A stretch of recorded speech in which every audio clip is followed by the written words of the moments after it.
Charlie Chaplin. The stolen coffin, Charlie Chaplin, was a man whose life played out like a silent film. Dramatic, whimsical, and unforgettable. But no one expected that his afterlife would become a darkly bizarre caper worthy of Hollywood's wildest scripts. When Chaplin passed away peacefully on Christmas Day in 1977, he was laid to rest in the tranquil Swiss village of Coursier-sur-Vevey. The little tramp had finally found stillness in a modest cemetery with snow-dusted trees and a peaceful view of the Alps, but peace was short-lived. Just 3 months later, in March 1978, cemetery workers made a chilling discovery. Chaplin's grave had been disturbed, but not vandalized, emptied. His heavy oak coffin had vanished, leaving behind a perfectly intact gravesite, undisturbed earth, and no clue of how it had been taken. Authorities were baffled. There were no tire tracks, no signs of a struggle, no dig marks. It was as if Chaplin had vanished into thin air, but he hadn't. He had been stolen, literally. Days later, the real horror began. Chaplin's widow, Una, received a phone call. A distorted voice demanded $600,000 in exchange for the return of her husband's remains. The kidnapper even provided photographs to prove they had the body, and if the money didn't come through, they threatened to desecrate the corpse. It sounded like a horror movie, or a dark satire Chaplin might have directed himself. But this was real. The widow was shaken, but resolute. She refused to give in to the ransom, and instead worked closely with Swiss authorities. Together, they launched a high-stakes operation. Police tapped the Chaplin family's phone lines and monitored over 200 public phone booths throughout Switzerland. Weeks went by with no leads. Then suddenly, a break. One of the calls was traced to a local mechanic named Roman Wardas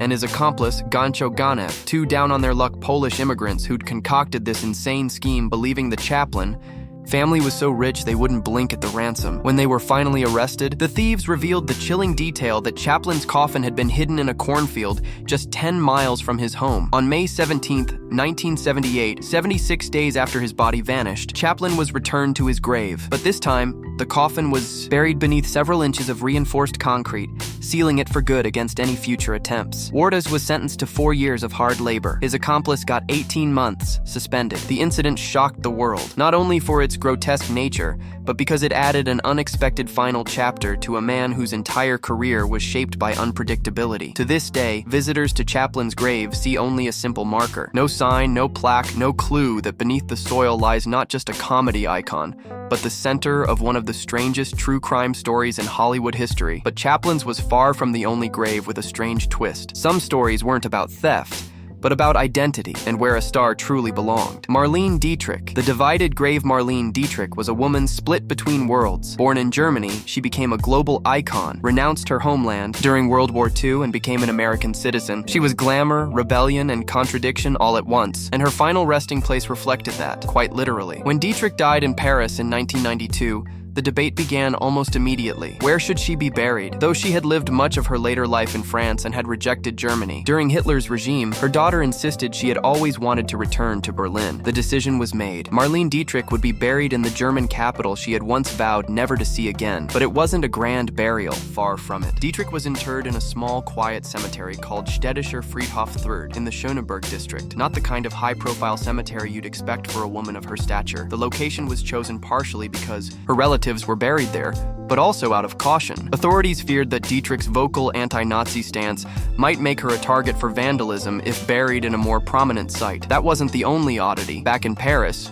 where Dietrich spent her final years in elegant isolation, fans felt betrayed. They had adopted her as one of their own. And so, at her former apartment on Avenue Montaigne, admirers built an unofficial memorial. Even today, visitors leave flowers, notes, and keepsakes outside the building. 2 cities, 2 memorials, 1 body, but there was more. Her will had a unique clause. Personal belongings, including her dazzling costumes and film memorabilia, could only be exhibited in Berlin after Germany's reunification. This clause reflected her lifelong ambivalence about her German roots, an artist shaped by but forever estranged from her birthplace. Today, Dietrich's grave bears a sparse inscription, her name, birth and death dates, and a German poem line that reads, "Here I stand on the marker of my days." It's elegant, poetic, and heartbreakingly distant from the drama of her life. Her physical remains lie in Berlin, but her legacy, divided between Paris, Hollywood, and Berlin, remains unsettled. And speaking of unsettled, the next story involves a dead Hollywood legend, a poker game, and a body snuck out of a morgue. John Barrymore, the corpse at the poker table. If anyone was destined for a dramatic afterlife, it was John Barrymore. A stage titan, screen icon,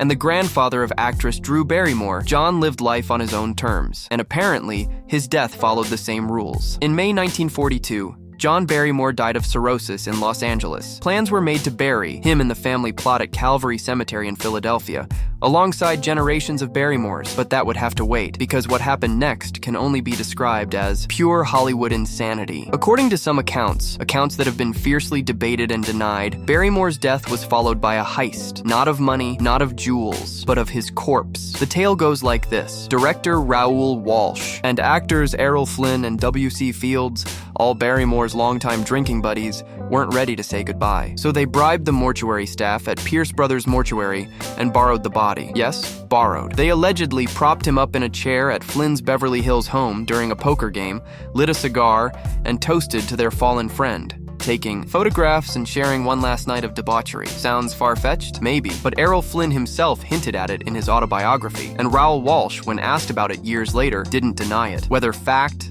legend, or a drunken exaggeration lost to time, the story stuck and became the ultimate Hollywood ghost tale. But the strangeness didn't end there. After his official burial in Philadelphia, Barrymore's son, John Drew Barrymore, had his father's body moved in 1980 to Mount Vernon Cemetery, another Philadelphia graveyard, believing the new location was more fitting for a man of his legacy. The move stirred up a new wave of speculation. Was the body actually intact? Had Barrymore really been buried? Rumors swirled for years that he had actually been cremated after the morgue incident, and that the casket was a decoy. Eventually, documentation confirmed that Barrymore's remains were indeed intact and buried properly, but the myth lives on. Today, his grave in Mount Vernon Cemetery is dignified, simple, and solemn. No sign marks the bizarre detour his body allegedly took, but the headstone reads, "Good night, sweet prince," a line from Hamlet that feels eerily appropriate, because if the stories are true, Barrymore didn't just leave the stage with a bow. He took a final encore from beyond the grave. But if you thought playing poker with a corpse was strange, wait until you hear about the horror icon who took his most iconic costume to the afterlife. Bela Lugosi, buried in his Dracula cape. When you think of Dracula, the image that likely comes to mind isn't from Bram Stoker's novel. It's Bela Lugosi. With his slicked back hair, piercing eyes, and hypnotic accent, Lugosi didn't just play Dracula, he became him. And when he died, he remained him. Literally. After years of struggling with addiction and a career that slowly faded into B-movies, Lugosi died in 1956 from a heart attack in Los Angeles. His life had taken a hard fall from the dizzying heights of early horror fame. He was broke, forgotten by most of Hollywood, and yet his family made a choice that would immortalize him in the most symbolic way possible. At his funeral, Lugosi was dressed in a full Count Dracula costume, including an original black cape from the 1931 film. Yes, they buried Dracula as Dracula. Here's where things get even stranger. Despite reports suggesting it was Lugosi's final wish, his family later clarified that it was their decision, not his. Though he had grown to resent being typecast, they felt it was only right that he be remembered for the role that had made him a legend. A character he could never quite escape in life now followed him into eternity. And the cape? Film historians claim it was the cape, one of the screen-used originals. Not a replica, not a costume store knockoff, an actual piece of cinematic history, buried forever. Some fans and preservationists have expressed regret over the loss of such a priceless artifact, but others say it's the perfect ending. A Gothic actor buried in Gothic attire, in one final role he couldn't decline. Even his grave seemed ironic. Instead of some eerie Gothic cathedral or celebrity hotspot, Lugosi was buried at Holy Cross Cemetery, a Catholic cemetery in Culver City. The man who played the Prince of Darkness was laid to rest in a strictly religious ground, a poetic contradiction. And if that wasn't enough, his funeral was sparsely attended by Hollywood insiders. Most of the industry had moved on, but hundreds of fans showed up, many dressed like vampires, some in homemade capes, all to say goodbye to the man who had once terrified and enchanted audiences worldwide. Years later, thanks to those same fans, Lugosi's once unremarkable grave was replaced with a black granite monument featuring his likeness and a loving tribute. Beloved Father Bela Lugosi, 1882-1956. Underneath that marker lies a man buried not just with a cape, but with a role. He never escaped, even in death. Jane Mansfield, the heart-shaped grave. Jane Mansfield's life was all curves and controversy, so perhaps it's no surprise that her grave would follow suit. A blonde bombshell of the 1950s and 60s, Mansfield's career burned bright and fast before her shocking death at just 34, but her burial site is anything but ordinary. In 1967, Mansfield was killed in a horrifying car accident in Louisiana, a crash so gruesome it sparked one of Hollywood's most enduring urban legends. Contrary to what many still believe, Mansfield was not decapitated. The injuries were severe, yes, but the rumors far exceeded reality. Still, the media frenzy that followed made her funeral arrangements complicated and controversial. Instead of being buried in Hollywood among the stars, Mansfield was laid to rest in Fairview Cemetery in Penn Argyl, Pennsylvania, her childhood hometown, a far cry from the glittering spotlight she had once chased. But what really stands out is the gravestone itself, a massive, pink-tinted, heart-shaped monument that practically shouts her name from the otherwise modest rows of tombstones around it. It reads, "We live to love you more each day." It's gaudy, it's tender, and somehow it's perfect. But things got even weirder. Over the years, visitors reported smelling her perfume at the gravesite. Others claimed to hear whispers or catch glimpses of a ghostly blonde figure drifting between the headstones. Her grave soon became a hotspot not just for fans, but for paranormal investigators. And that's not the only place where fans pay tribute. The stretch of highway where she died became an unofficial shrine. For decades, people left flowers, photos, even lipstick kisses on a roadside marker. It became so popular that local officials eventually erected a formal plaque. Then came the conspiracy theories. Some fans became convinced that Mansfield's real body wasn't buried in Pennsylvania at all. Instead, they believed it had been secretly transported back to California for a more fitting Hollywood burial, leaving only a symbolic coffin behind in her hometown. Her family, of course, has thoroughly debunked the claims. But like all good legends, they persist. Today, the pink heart-shaped gravestone stands tall, covered in lipstick prints, surrounded by love notes, pink feathers, and heart-shaped trinkets. It's a shrine to a woman who was always larger than life, even in death. Steve McQueen, scattered from the sky Steve. McQueen wasn't just a movie star, he was a rebel, a speed demon, a man who could disappear into a desert on a motorcycle or leap from a tower of flame without blinking. And in the end, he left this world the same way he lived, on his own terms, completely untouchable. In November 1980, McQueen died from complications related to mesothelioma. It was a quiet end for a man known for roaring engines and dangerous stunts. But what happened next was anything but traditional. McQueen was cremated. But instead of being placed in a cemetery or mausoleum alongside other Hollywood royalty, his ashes took to the skies, literally. His remains were placed in a vintage World War II Stearman biplane, the kind he loved to fly. The plane soared high, above the Pacific Ocean, departing from a private airfield in Santa Paula, California. At the controls was McQueen's longtime friend and flight instructor, Sammy Mason. As they flew over the ocean that McQueen adored, the plane banked, and his ashes were scattered into the wind. There would be no grave,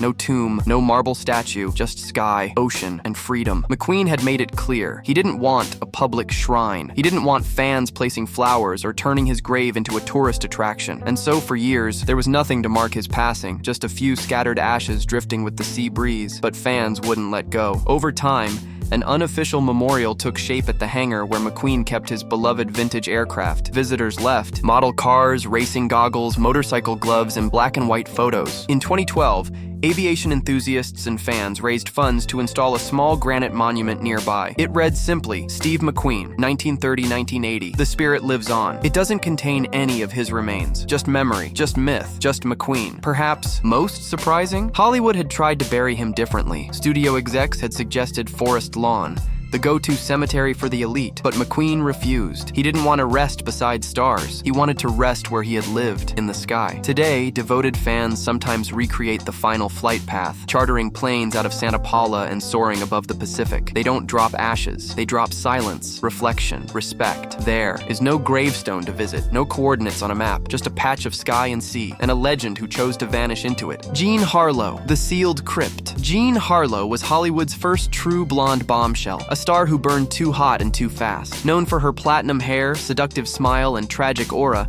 she captivated audiences in the 1930s like no one else. But her death at just 26 from kidney failure stunned the world, and what came after was even more surreal. Unlike other stars whose graves you can visit, Jean Harlo's final resting place has been completely sealed off from the world for nearly a century. After her sudden death in 1937, her mother, fiercely controlling Mama Jean spared no expense in orchestrating what would become one of the most bizarre and private burial arrangements in Hollywood history. Instead of a simple grave, Mama Jean bought a private, locked chamber inside the Great Mausoleum at Forest Lawn Memorial Park in Glendale, California. And not just any chamber, this was an ornate, high-security room built to permanently isolate Harlo from the outside world. Inside that chamber lies a bronze casket, triple-sealed, and placed within a marble sarcophagus. According to reports at the time, the casket alone cost the equivalent of nearly $100,000 in today's money. Then came the flowers. Mama Jean demanded that the sealed room be kept perpetually filled with fresh blooms, so she established a trust, fund specifically to ensure weekly deliveries of roses and lilies. No visitors, no fan access, just flowers and silence. The most bizarre rule: no one, not even family, could enter the room. Only a single caretaker was permitted inside to replace the flowers. And once Mama Jean passed away,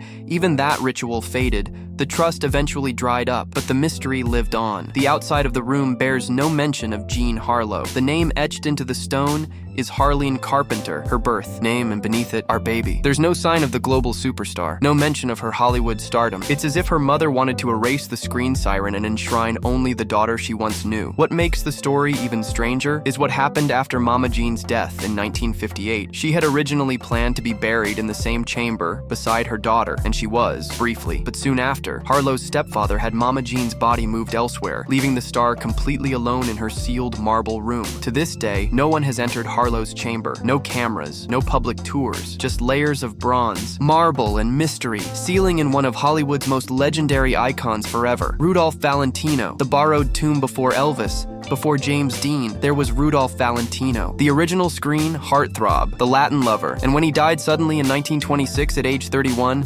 pandemonium erupted. More than 100,000 mourners flooded the streets of New York City. Some reports claim people fainted, rioted, and even took their own lives in despair. But the drama didn't end there. Valentino's afterlife became just as strange and romantic as his films. The problem? He died broke. Valentino's finances had been mismanaged, leaving no money for a grand mausoleum. So his close friend, screenwriter June Mathis, offered a temporary solution: a borrowed crypt in her family's mausoleum at Hollywood Memorial Cemetery, now known as Hollywood Forever. It was supposed to be temporary, but then fate intervened. Just 1 year later, June Mathis died unexpectedly, and her family needed the crypt back. Valentino's body was quietly moved to the neighboring tomb, also owned by Mathis's family, essentially becoming a guest who was never meant to stay. And he never left. Valentino has now temporarily occupied that borrowed space for nearly 100 years. But what makes his grave truly legendary is not just its borrowed nature, but the mystery woman who visits him every year. Starting in 1927, a veiled woman in black began appearing at his crypt on the anniversary of his death, leaving a single red rose. No one knew who she was. The press called her the Woman in Black. She never spoke. She just mourned and vanished. Over the decades, multiple women claimed the title. Some were imposters seeking attention, others claimed genuine connection. But whoever she or they were, the tradition stuck. To this day, the ritual continues. Every August 23rd, on the anniversary of Valentino's death, the Hollywood Forever Cemetery hosts an annual memorial service in his honor, the longest-running annual tribute in Hollywood history. As for the grand mausoleum that was once planned for him, it never happened. Donations poured in during the 1930s, but the funds mysteriously vanished. Some say they were embezzled, others say mismanaged. Whatever the truth, Valentino's temporary tomb became permanent, and maybe that's fitting. His grave is humble, unassuming, just a bronze plaque that reads, Rudolph Valentino, 1895 to 1926. Yet fans travel from around the world to see it, to leave roses, notes, to honor the man who gave the silent screen its loudest heartbeat, Jimmy Durante, the wife he couldn't. Join Jimmy Durante's gravelly voice, comic timing, and iconic nose. His schnozola made him one of America's most beloved entertainers. But it's what he didn't say during his life that made his death particularly moving. Every show ended with his famous sign-off, "Good night, Mrs. Calabash, wherever you are." For decades, audiences wondered, who was Mrs. Calabash? When Durante passed away in 1980, the answer finally emerged. Mrs. Calabash wasn't a character. She was Jean, his first wife, who died in 1943. They had once visited Calabasas, California, where she smiled more than she ever had, he said, and from then on, she was his Mrs. Calabash. After her death, Durante purchased adjacent burial plots for them at Holy Cross Cemetery in Culver City. He wanted to be with her forever, but life had more twists. 16 years after Jean died, Jimmy remarried. His second wife, Margie Little, remained with him until his final days. And when he passed, he faced a quiet, heart-wrenching decision. Would he rest beside the wife of his youth or the wife of his old age? Jimmy chose Jean. To some, it seemed like a sad ending. But to those who knew him, it was a perfect tribute to a man whose comedy was filled with love and sorrow. He was buried next to Jean, just as he had planned nearly 40 years earlier. His grave is surprisingly simple. No mention of his fame. Just his name, his dates, and the phrase, the one and only. What happened to Margie? She was buried elsewhere. And what about his legendary nose? Rumors swirled for years that he wanted it preserved separately. Though it was just a joke, cemetery staff reportedly fielded calls from fans asking if it had a grave of its own. Today, people still visit his modest grave, not just for the entertainer, but for the love story. One built on loyalty, laughter, and a quiet farewell every night. Good night, Mrs. Calabash, wherever you are. Mae West, the mausoleum. She never visited. Mae West didn't just break the rules, she rewrote them. With her razor-sharp wit, sultry, swagger, and unapologetic confidence, she challenged everything Hollywood thought a woman should be. But her burial, strangely traditional, and eerily disconnected from the woman she was. When Mae died in 1980 at age 87, she left behind a legacy of empowerment, scandal, and boundary-pushing comedy. But unlike most stars of her caliber, she was not buried in Los Angeles, not in a Hollywood hilltop cemetery, not even in California. She was flown across the country to a place she hadn't seen in decades. Brooklyn, New York, even more strange? Mae had purchased her crypt in the 1930s, long before her fame had fully exploded. The Cypress Hills Abbey Mausoleum, a quiet, austere structure far removed from the glitz she embraced, was her chosen final destination. But here's the twist. According to those closest to her, Mae never visited the mausoleum, not even once. She never inspected the crypts, never saw the space she'd picked out for herself and several family members. It was as if her death arrangements were a footnote, filed away and forgotten. After her death, a closed casket service was held by her request. No glitter, no drama, just a quiet farewell. It was almost as if she had staged one final act of contradiction. Hollywood's most provocative star going out with a whisper, not a bang. Her bronze plaque simply reads, Mae West, 1893 to 1980, no, quote, no tagline. No, come up and see me sometime. Just dates. Adding to the strangeness, her personal effects remained in storage for decades. Stage costumes, scripts, letters, all untouched. While most stars' possessions are auctioned off or donated to museums, Mae's were boxed away, invisible to history. It's as though she vanished, on purpose. But perhaps that's the final irony. Mae West lived loudly, but left quietly. No spotlight, no show. Just a name, etched in bronze, waiting in a mausoleum she never visited.